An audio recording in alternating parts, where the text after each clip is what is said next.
Continue with our Friday afternoon class, Halachot of Brachot. Today, class number 12. We continue with our book of Sefer Chofetz Chaim. Okay. So the big topic is a new big topic, and it is the ending dispute. Okay. Today's topic is quest for truth or personal feud. Okay. The Mishnah in Avos 5:20 contrasts machlokes, the Shem Shamayim, a dispute for the sake of heaven, with the one that is not. The former is epitomized by the disputes of Hil and Shammai, whose the differing views in the matters of halacha reverently studied and pondered generation after generation as eternal component of the oral Torah. Okay, so let's try to understand. So there is a dispute for the sake of heaven and disputes that are not for the sake of heaven. So, okay. So let it join. Okay. All right. Shalom Aleichem. So we said just one sentence back. So there are disputes for the sake of heaven and disputes that are not for the sake of heaven. So mostly the disputes that heaven not for the sake of heaven, right? But the famous example of the dispute that is for the sake of heaven of Beis Hil and Beis Shammai. No, Hil and Shammai. So not when they say Beis Hil and Beis Shammai, it's already their disciples. It's not the original rabbis, right? So.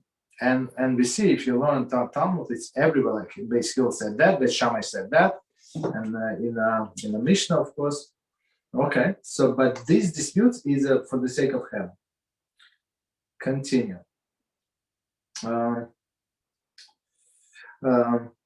The later is epitomized, but dispute of Korach, meaning not for the sake of heaven, whose personal feud against Moshe Rabbeinu earned him an untimely death and eternal dishonor. So, and the most famous example of not for dispute of not for the sake of heaven is as a Korach, as we know him and 250 rabbis that rise against Moshe. Right, famous story. Of course, we know the ground swallowed him, and all of these 250 rabbis were burned. Okay, that's what they wanted. That's what they got. Okay, as Chofetz Chaim notes in a preface to Chofetz Chaim, one whose sinful talk fuels strife transgresses the prohibition that he may not be like Korach and his assembly. So, whenever a person start talking about other person, what other person did to that person, so basically his fuel as strife, right? Or he started taking sides and talking to other people, join us, we're right, they're wrong, and stuff like that. So that's a big problem. To the Jew, intellectual disagreement in a common search of truth is an eternal part of life. As a spiritual thinking people, Jews are forever involved in discussion of the ideas. Okay, so there is no problem to discuss the ideas. So two people discuss, they learn a piece or a Talmud or a halacha, and they start discussing this. This understood like this, and that another understood like that, and they start discussing that, go back, go forth, and read 3 times and 6 times, and they got to the and they do not agree, but at the end they should get to one decision, basically, to the truth. So this dispute is as a search for the truth is absolutely no problem. It's actually the part of Judaism. That's what we do. Okay. Conversely, personal bickering, jealousy, and competition are signs of immaturity and weakness. So some people, they need to say their last word. So if you in a conversation with such a person, just let him say the last word. It doesn't matter. They have to be smarter, basically. They have no place in the world of a Jew. So all these things, right? Jealousy, you want to be right, and stuff like that. The difficulty, however, lies in our tendency to transform every dispute into an ideological one. So because he said that, he's not such a good person. Okay.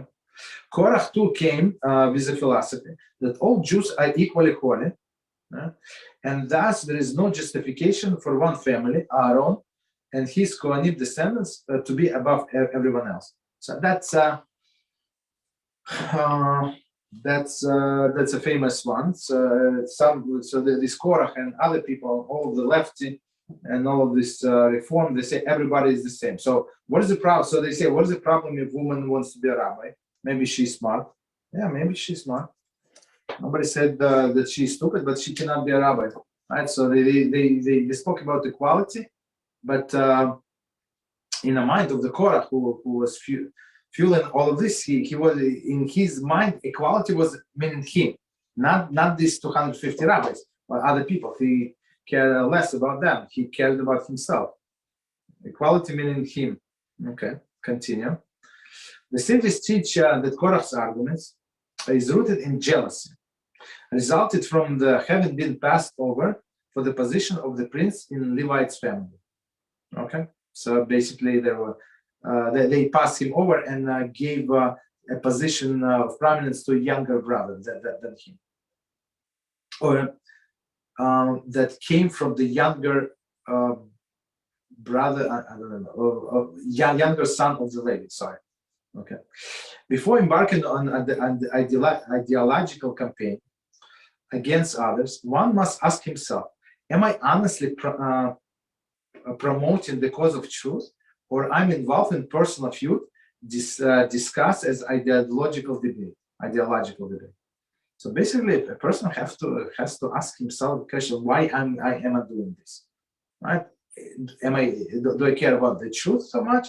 Or it's ideological, I don't like him, period, whatever he is, and whatever he said is garbage, basically. That's why I want to go against him. Ideological disagreement should never lead to personal animosity. So just because we don't agree, it does not mean that we have to hate the person. It's his family, right? When the Torah scholars disagree, their dispute is over ideas and is never personal. When the scholar is involved in dispute, his followers must be careful not to become involved in a matter that is not their own, and certainly should avoid character assassination and personal hatred toward his opponents. So that's when the big people fight. Basically, don't take sides. I mean, of course, you're on your side, but don't be very vocal about the other side, because many times we don't know what this fight is about. Okay, stop here. All right, so we continue with Halachos of Brachos, and we're on chapter. Sorry, and we started chapter number 5, and it's an amazing topic, as all of them, but this is especially. It says bread exempt foods eaten during the meal. Okay, so we said it many times that when you eat bread, things during the bread meal they're included. Okay, so what it all means. Let's read the introduction. So, introduction gives us in this book like a big picture, like a roadmap. What we're going to learn. In this chapter, we'll examine the halachic principle of the Birchas Hamotzi. The Birchas Hamotzi is a blessing on a bread, right? The Birchas Hamotzi exempt most food eaten during the meal from their respective brachos. So okay, so we'll see that most food are covered, but there are some exceptions. Some food eaten during the meal, during one's meal, are not exempt by the Birchas Hamotzi and require their respective brachos. For example, fruit or candy served during the meal will often require separate brach. Not always, but we're going to see often. Candy for sure, but fruit not always. In section A, we will discuss the reason behind this halachas principle. In section B, we'll see the foods such as meat, fish, etc., which are primarily eaten as a part of one's meal, are covered by the Birchas Hamotzi. So, all right. In section C, we'll see that foods such as fruit, dessert, candy, etc., which are primarily eaten as a snack rather than part of the one's meal, are usually not exempt from their respective brachas, Birchas Hamotzi. Meaning that on the snack foods, we have to say separate bracha. At times, even a snack type food may be covered by Birchas Hamotzi. For example, fresh fruit salad. Right? This situation discussed in section D. So we're going to discuss all the things in details, of course. In section E, we will discuss cakes and other miscellaneous product eaten during the meal. Okay. The chapter concludes with discussion of some general rules in section F. Okay. So let's start with the topic. Okay. So A, the principle that the bread exempts other foods. Rav Papa said, so it's Talmud, right? Rav Papa, it's from Talmud. Rav Papa said the halacha is that the foods primarily eaten as a part of the meal, for example, meat and fish, etc., are exempt from their respective brachas, even if they are subsequently eaten during the meal without bread. So, meaning that you're not obligated to eat bread all along, right? So, when we do blessing on the bread, so I mean, I'm not sure when we're going to learn that chapter, but just so we know. So you have to eat bread, minimum kizayis. Kizayis, we said it's 28 grams in as soon as you can. So in 2-3 minutes, that's the best way, right? And then you continue with meat, with fish, with soup, with every salad, whatever you want. Rabbi, what do you have it? It's 9, right? Yeah, it's there is 9 after the fact. Yeah, there is such a opinion. I try to eat it. So the thing is that people do forget. So, but many people they would not eat like they would get a piece of bread, right, and they would not get anything else until they finish this kizayis. I think it's a good practice. I mean, meal is not going anywhere. It's not like there are 3 portions for 10 people. It's not. So you're going to get your piece of chicken. No worries. Okay. Okay. So one more time. So meat and fish are exempt from their respective brachas. From there. So meat and fish and others, you don't say separate brachas, even if they are subsequently eaten during the meal without bread. So you finish this piece of bread, okay, and then your meal would continue, I don't know, for 3 hours. And during these 3 hours, you would taste, I don't know, 28 dishes. So they're still covered because why? Because you ate this piece of bread in the beginning of the meal. That's in simple words. They exempt both from bracha rishona.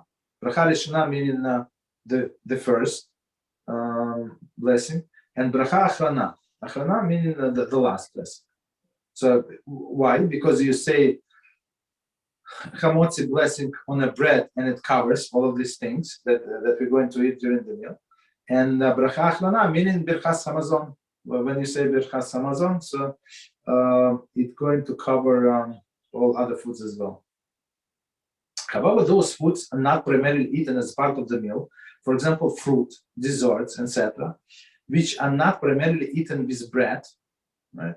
So usually nobody eats bread with ice cream, I guess, or bread with cookies. I don't know. Require their respective brachas rishon. So meaning the first blessing. They do not, however, require their respective brachas achrona, as they are covered by birchas hamazon. Talmud brachas 41b. So let's try to understand. So all of the foods that are primarily eaten as a part of the situation, salads, fish and soup and all other things, so they are covered from, so they're exempt from first blessing before you eat, bracha rishona, and from the last blessing, bracha achrona. All other desserts and extra that usually not part of the meal, you say bracha rishona, the first one, but birchas hamazon covers them all. So that's basically the formula. Continue. With this statement, the Talmud sets forth the halachic principle that bracha on a bread covers in double quotes, all the foods eaten as a part of the meal. So one more time, it covers, but only foods that eaten as a part of the meal. So extra, whatever you eat extra for desserts, for this, for that, are not part of the meal. Continue. The Rishonim explained that this principle goes beyond the bounds of the principle and ikar and tofu. So what we learned in the last chapter, it's not. I mean, bread is ikar, it's primary, but it's more deep than that. The principle of ikar and tofel relates to the primary food that exempt other foods from bracha, and is as explained in details in chapter 4. Okay, so it's not. Okay. So, okay. Under the principle of ikar and tofel, when the two foods are eaten together, the tofel food is covered, so subordinate food is covered with a bracha on the ikar. If, however, the tofel food is not eaten together with the ikar, it will generally require its own bracha. So let's read commentary and we're going to explain. That is under the principle of ikar and tofel. Generally, only those foods actually eaten together, actually eaten with bread, are exempt. Okay. For example, if one started eating bread and subsequently ate meat without bread, under the principle of ikar and tofu, and subsequently eaten meat would not be covered. Subsequently eaten meat would not be covered. So basically, they try. I mean, it's a little confusing. So they just try to draw a parallel, right? So they say that ikar and tofu, they have to be eaten together. Even in many cases, when we say when it's not in a significant amount, right? So you can eat tofu even without ikar, meaning subordinate without the primary. An example that we gave was a cereal. So you ate cereal, you have a little milk left over. I mean, as always, at least I always have a milk left over. So on this milk, you don't make a blessing because you already say barem and mezonis on a cereal, if it was mezonis. Okay, so it's covered the milk. But here we say it's not like leftover. So leftover is not significant. But the example that they give here, it's like meat. So meat is not leftover. It's like he made, let's say, he made the blessing on a cracker, and now he wants to eat meat without cracker. That's would be the problem, basically. Okay, so bread, blessing on the bread is not like that. So they just draw the parallel to show what is the difference. Continue. In contrast, bread, being the most important of all foods, is always considered the ikar. Bread, always considered ikar, no matter what. There are exceptions. When I said, I apologize, take it back. There are some exceptions. Thus, any meal type food in a double quotes, eaten at the meal, even though it is not eaten together with bread, is considered intrinsically tofu to the bread. So one more time, it's not exactly as with all other food. Bread is an exception. So as we said, you can start with bread, eat exactly 1.5 minutes, and for 3 hours you can enjoy all of the 28 other dishes, and they're all covered with this piece of bread that you ate. Blessing on the piece of bread that you ate. Therefore, if one eats only 1 kezayis of bread, only 1 kezayis of bread, all subsequent food eaten in the meals are considered tofel, and to that small amount of bread, and are covered by bracha chamotzi. So let's read commentary and say, eating less than kezayis of bread is discussed in more details later in this chapter. So before we get to that, so the most poskim say that if you ate less than kezayis of bread, it did not cover. I mean, you still say chamotzi blessing. You wash your hands as we discussed before without blessing for sure. You don't say blessing. You wash your hands without blessing. You still say chamotzi. But since the bread does not cover all other foods, you have to make all of the appropriate blessings on other foods, like pretend that the bread does not exist.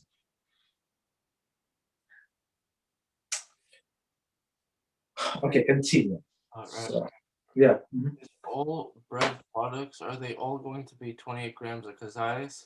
Because, for example, I see in another Rabbi Banner book that things can be different weights and still be a kazayas. So I was wondering if, let's say, a piece of rye bread is going to be the same as matzah, like kazayas wise. The size wise, they would be different. So another measurement of kazayas that they say.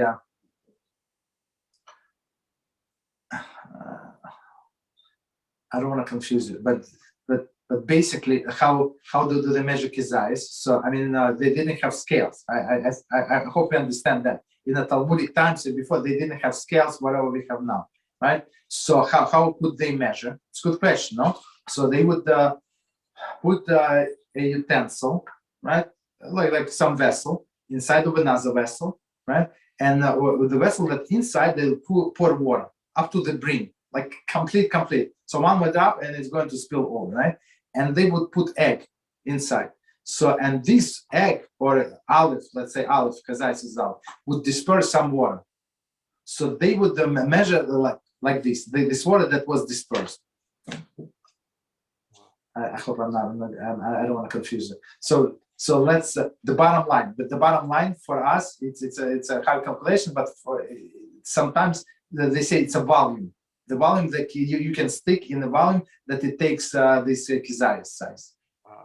To simplify things. So I want to answer the question. So it's not so simple, but to simplify things, if you go just by weight, it's good enough. So as a general rule, how do you know how much weight does something have to be for it to be 100%? Doesn't matter what it is, graham crackers, candy. How much does it have to be to know it's a kazayas? By weight. Yeah, how much weight? That's the question. 28 grams. 20 grams and 54 for kibetza. Got it. That's it. So I mean, as I explained, it's much more complicated than this, but we can go like straightforward way. Okay. So and of course, just to answer a little more on what David is asking, you can always look at the packaging. If it's candy, it's very it's very hard exam. I mean, unless it's a boxed candy, right? And you can count how many candies, and you can see what's the weight on the package. So you approximately can get. So I have 20 pieces of candy, and I know how much is weight. So I know how much is one candy. So I said in order to say after the blessing, I need to eat 2.5 candies. Okay, so I ate 3 candies and basically I'm covered. So or you have a pita bread or whatever, some cookies. So you see on the packaging that it says, I don't know, like 6 ounces of cookies, right? 6 ounces, so it's 6 kizasim, right? So you see how many cookies you divide and you approximately, of course. Okay, so continue.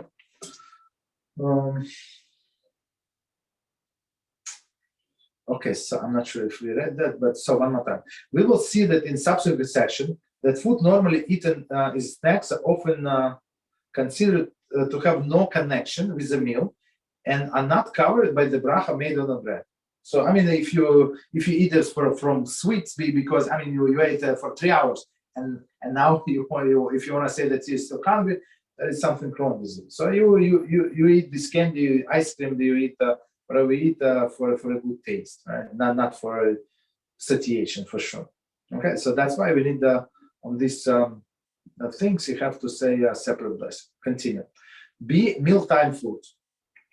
Okay, so now what is actually included? 100%. Foods which are primarily eaten as a part of the meal are exempt from the bracha made on bread. These foods do not require the specific bracha rishona. Bracha rishona is the first bracha, initial, as they are covered double quotes, by hamotzi. Nor do they require bracha achrana, as they covered by birchas hamazon. All right. So first they covered when they eat as a part of the bread meal. You don't have to say the first bracha rishona, and you don't have to say the component bracha achrana, because why? Because you say birchas hamazon. Birchas hamazon is a blessing of after eating bread. Number 1, Included in this category are not only those foods that are actually eaten together with bread, for example, cheese, vegetables, cold cuts, right? But also all types of foods which are eaten for satiation, right? So that's a key word for satiation. So it could be like a,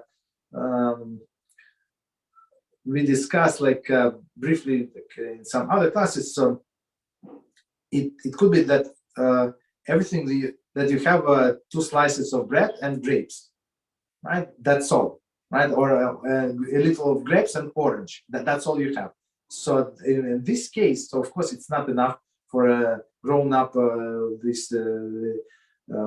this meal. So you included this orange and grapes as a part of the meal. It's for satiation. These 2 pieces of bread is not enough for sure. So in this case, these fruits are not considered to be desserts. They're part of the meal, and they're eaten for satiation. Okay. Therefore, foods like cholent, kugel, meat, farina, oatmeal, and the like, even though they are not necessarily eaten with bread, are also covered by birchas hamotzi. Of course, he gave only like few examples, of course. So, similarly, cooked vegetables, casseroles, noodles, soups, and the like, which are generally eaten for satiation, are exempt from the bracha by the birchas hamotzi. So all of this baked and casseroles or noodle soups are all covered by bread. Okay, even though they are not eaten together with bread. So as we said before, bread is separate, this is separate, but there is no contradiction.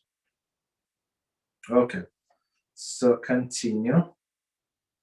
Beverages are also considered a meal-type food. There's a meal-type food, as in as such food, in as such as they are generally used to facilitate the eating process, to quench the thirst caused by the food. They are therefore exempt by birchas hamotzi. According to the beverages, we are not used for mealtime purposes. For example, whiskey, right? When used to intoxicate, in the parentheses, are not covered by birchas hamotzi. So let's try to understand what it says. So all of the beverages you drink, your water, you drink juices, coffee, whatever you drink, so they all covered by tea, whatever you drink. So they all covered by the blessing on the bread,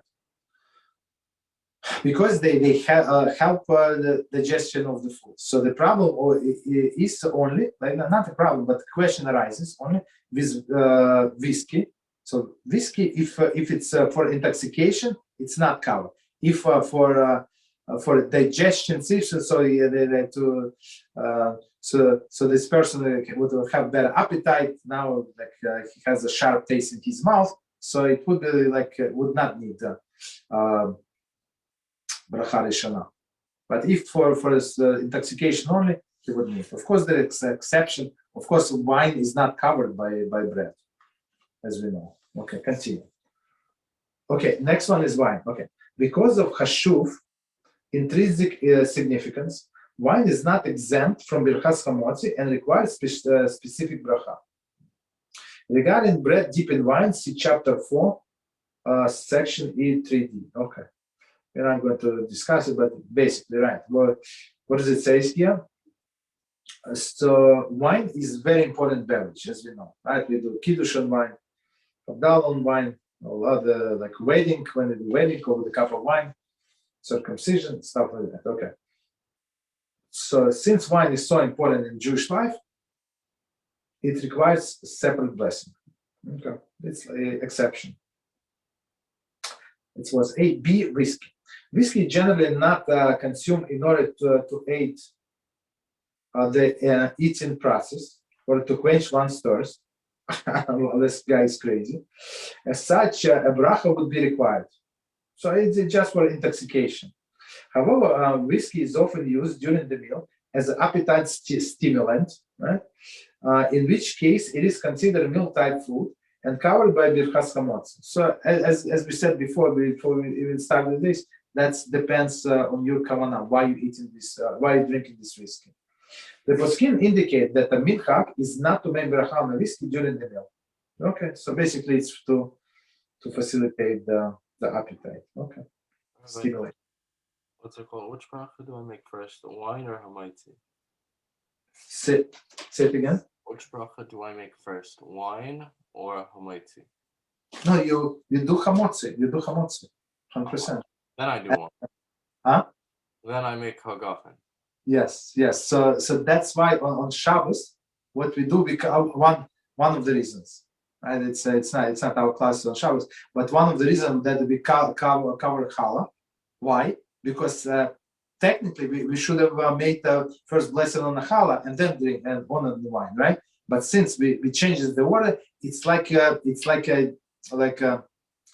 some kind of disrespect to the challah.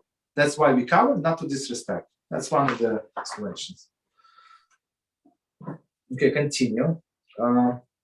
Coffee, tea. Many people drink coffee or tea during the meal in a place of other beverage. Such the bracha is not required. Okay, so commentary. Some poskim note that coffee and tea drunk after the meal are sometimes used to aid digestion and the like. Since in this case the beverage is not used to help the eating process, it is not exempt. In cases where one is contemplates that he might be drinking coffee or tea, for this reason he should take something that requires shechakol, such as a sugar cube or a piece of candy, and make bracha with the intention to cover the coffee or tea as well. Okay, so let's try to understand.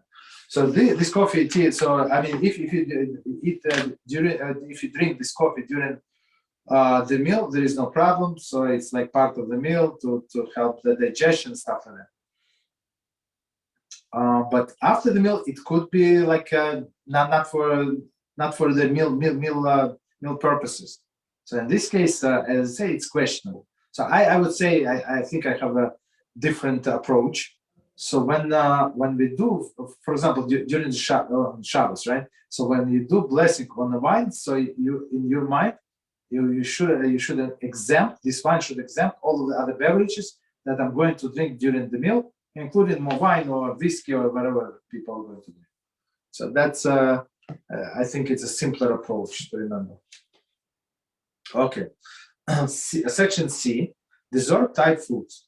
Foods which are not primarily eaten as a part of the meal, they are not primarily eaten with the bread, nor are they eaten to satiate, right? So, okay, cake, no, or I don't know, nobody. I mean, of course, if person has no other food, of course, but nobody eats strawberry with piece of bread, okay? Unless that's what they do, okay. Rather, they commonly eat it as a snack. They are not exempt from bracha made on the bread. Okay, these foods require their respective bracha rishana. Okay, so meaning on the strawberry, you would need to make a separate blessing. They are, however, covered by birchas hamazon and do not require separate bracha achrona.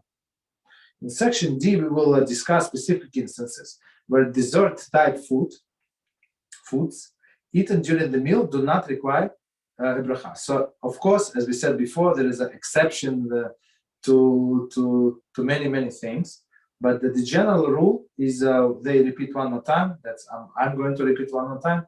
So even if you are required to say the initial bracha rishana, you're not required to say bracha achrona on this after you ate. So birchas hamazon basically covers everything. Continue. So okay, no, actually we're going into details. Those are dessert type foods. Okay, number one, fruit. Fruit requires its own specific bracha, whether eaten at the end of meal as a dessert or as a course of the meal, or the snack between the courses. Okay, he eat I don't know, pineapple. I don't know what they eat between the courses. Okay. So now we're going into details of the fruit. So let me read one more time and we continue. Fruits requires its own specific bracha, whether eaten at the end of the meal as a dessert or as one of the courses, right, of the meal, or as a snack between the courses. So first one, first situation at the end of the meal, right? Second situation as one of the courses of the meal. And the third situation is between the courses. Okay. So we're going to go into details. A. The requirement to make bracha applies to both fruit of the tree and the fruit of the ground. For example, if one eats peach and the veg of the watermelon during the course of the meal, he must make two brachas. Bare plicha eitz and bare plicha dama. Okay. So commentaries say regarding the correct bracha on the fruit mixture, such as fruit cocktail, see chapter 4. So we're talking about they're not mixed. You have big pieces of watermelon and big pieces of the what is it, peach, right? So you, in this case, you would need to say two separate blessings: first on a peach and second on watermelon. Continue. B. Different situation. The requirement to make bracha on a fruit eaten for a dessert applies to cooked, baked, canned, dried, or processed food, as well as to raw fruit. So it does not matter what state of the fruit is.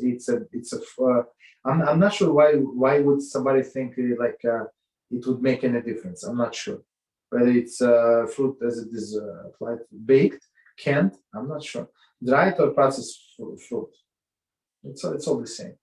However, foods prepared from the fruit, which are made primarily for the use of the meal, for satiation, do not require the separate bracha. For example, fruit soup and pineapple fritters, I'm not sure what it is, are considered meal-type food and discussed in section D4. Okay, so basically, let's try to understand what we can. Right. So if it's a fruit soup, I'm not sure. I never had fruit soup. So, but since it's some kind of fruit soup for satiation, so it does not require the blessing. Next one, C. Bracha is required on fruit, even if one eats it regularly at the conclusion of every meal. That's very interesting, right? Since fruit is intrinsically a dessert and is not covered by birchas hamotzi. Okay, so here we say if for mizonos there is a room to say in some cases we say yes, in some cases we say no, but here with fruit the author say yes. Okay, go ahead. You want to say? I have a question before continuing, because even in this Siddur, I can't find how to say the concluding blessing, and still I don't understand how make the concluding blessing after each. It should be there. It should be there. So usually in Sudarim, it's after Shacharis. When we say Shacharis prayer, right? There's some extra things that you say after Shacharis, and after that should be Birchas Hamazon. It's all Sudarim are the same. And after that, it should be blessing on different foods. But for example, if you eat an apple, you say I think. Yes. And after you finish eating the apple, what blessing you must you do? That's the question. Okay, so you have to look at this. It's a bare nefashos. It's but for every thing is the same. No, you asked me for fruit. So let's put it this way. So if you ate bread, you say Birchas Hamazon, as we just learned. If you ate cookies, you ate mizonos, you eat farina, you ate like cereals and stuff like that. So you would say blessing after mizonos, ala michia, right? Or you ate, for example, fruits of the of Israel, right? That Israel's blessed for. You ate pomegranate, you ate olives, right? You ate dates, you ate figs. What else? There's one more, I guess. So on all of these, on all of this you say Alamihia. So it's different. It's a longer blessing. If you look and you see that, it should be there. But it's mandatory to say the after eating if you ate enough that we cannot hear you, probably blocking the microphone. Because I for sure know that you have to say the Birkat Hamazon for if you. Israel, you blocking the microphone. We cannot hear you. I know for sure you say a blessing after eating bread, especially if it is your meal. But for other items like apple, fruits, other things, I'm not sure if it is mandatory to say a blessing after eating the food. Yes, so if it's you mandatory. If you ate more than 28 grams, that's what you do. You say the blessing. If less than that, you don't say the blessing. Okay, we good? Continue. Okay, so let's see.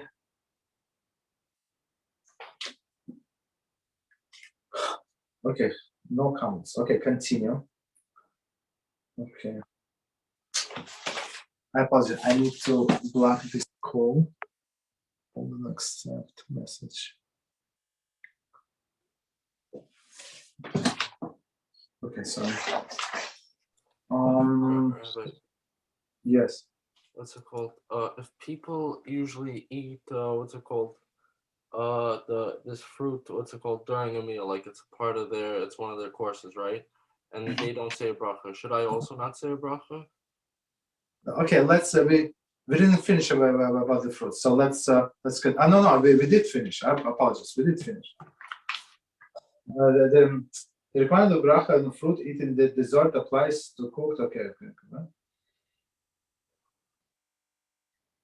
So I mean, we said clearly in C, a bracha is required on fruit even if one eats it regularly at the conclusion of every meal.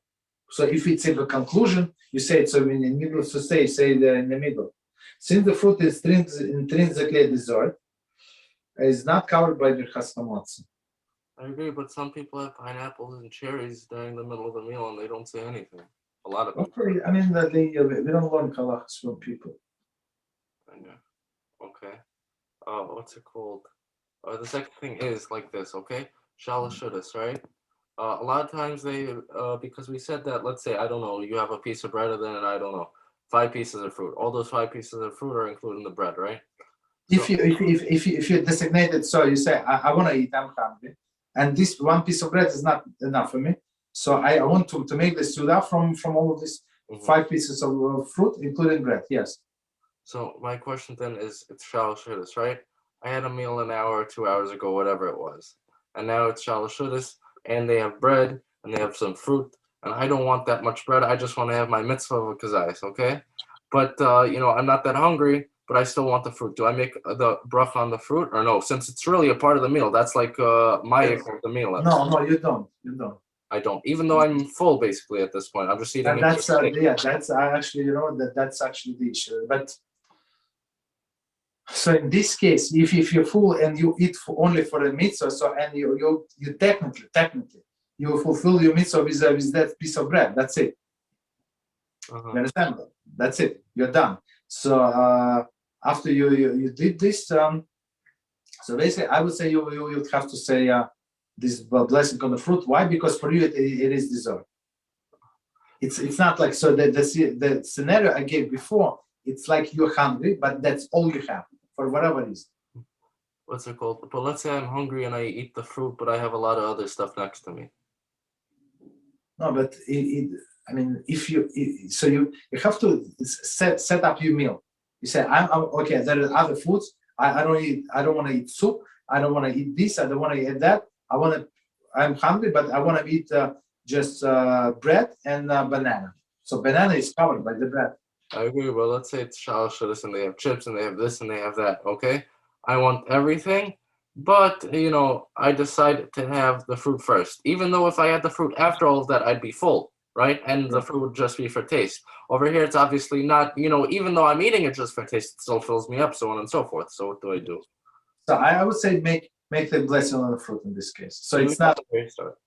Yeah. Got it. But in that case, isn't it eaten for to be satisfied though? Not the way that you explain. No. What's the difference? How do I explain that? No. The way I explain, but when you're hungry and you want to eat, and you want to eat that I have only two slices of bread and banana. I'm not going to get satiated from 2 slices of bread, thin, small pieces, right? And of course I need banana for satiation, right? But in your case, I mean, you're not hungry, but you like to eat fruit, so it's fruit. It's not covered.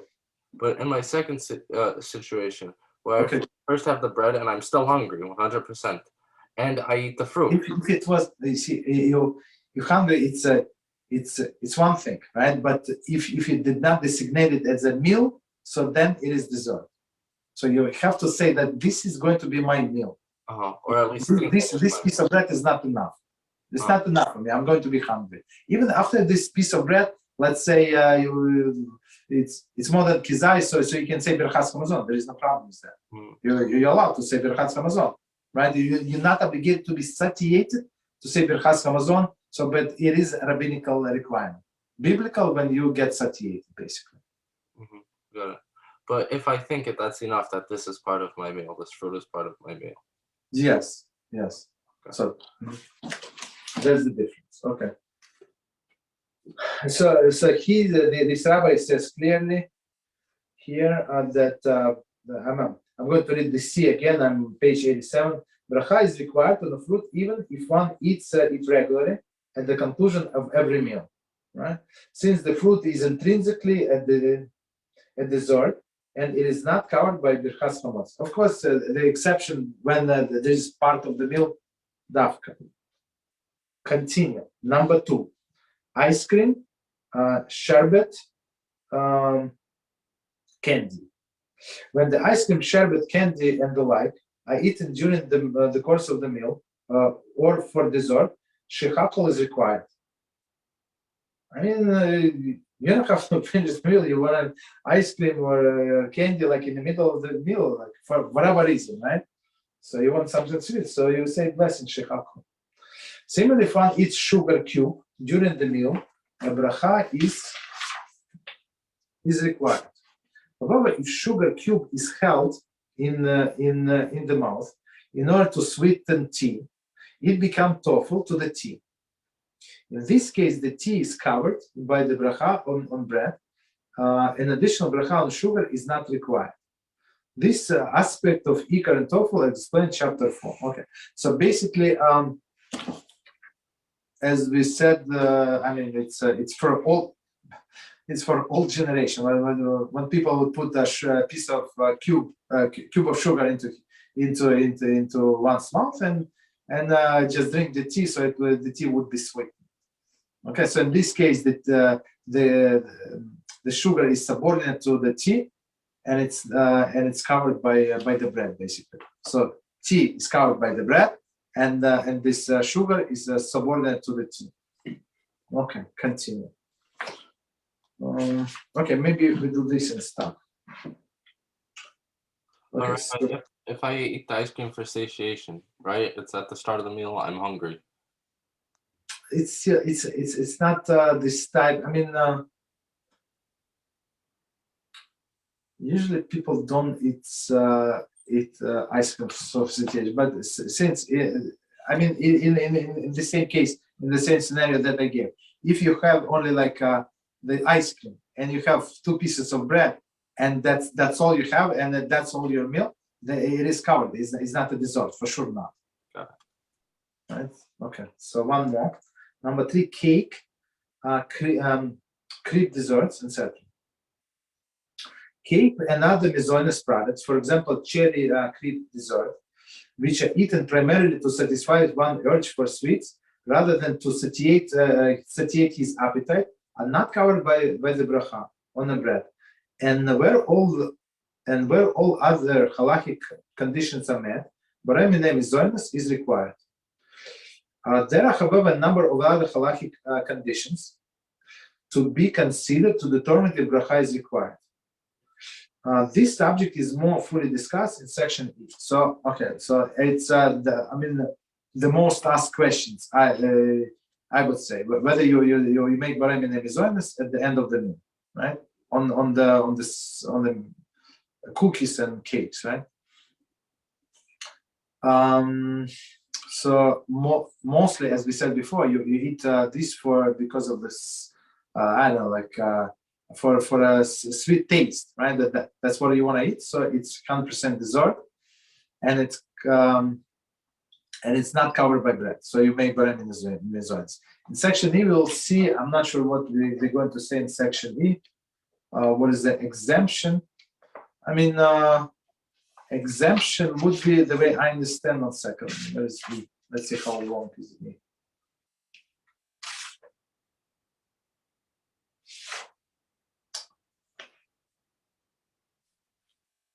I don't want to hold anybody. Okay, we're going to get to it. It's pretty long, basically. So basically, what blessing we say on we say or don't say. So one more time, if it's for sweet taste, you say borei minei mizonos. Okay. All right. So let's start here. Any questions? We do it a little shorter class because of the Shabbos. Any? Israel? Any questions? No, thank you. I'm good. Okay, no problem. So thank you very much. Have a good Shabbos, and until Sunday, 8:30, B'ezrat Hashem. Thank you. Thank you. Good Shabbos. Thank you. Good Shabbos.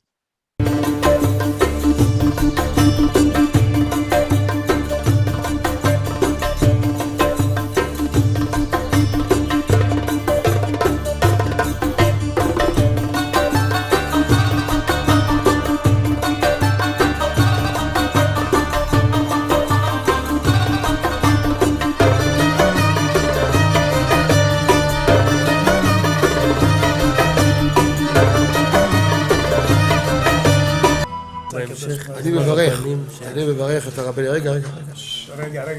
אני מברך את הרבנים, הרב ירון ראובן, הרב אפרים כחלון, ראשי ארגון בעזרת השם, שהלכו בפי עליון, שעלו מעלה, יהיה להם ברכה והצלחה, הקדוש ברוך הוא ימלא בישועות ליבם לטובה ולברכה, שבכל אשר יפנו ישכילו ויצליחו, יזכרו לעשות כאלה וכאלה, הודיעו תורה לאדירה, אמן ואמן.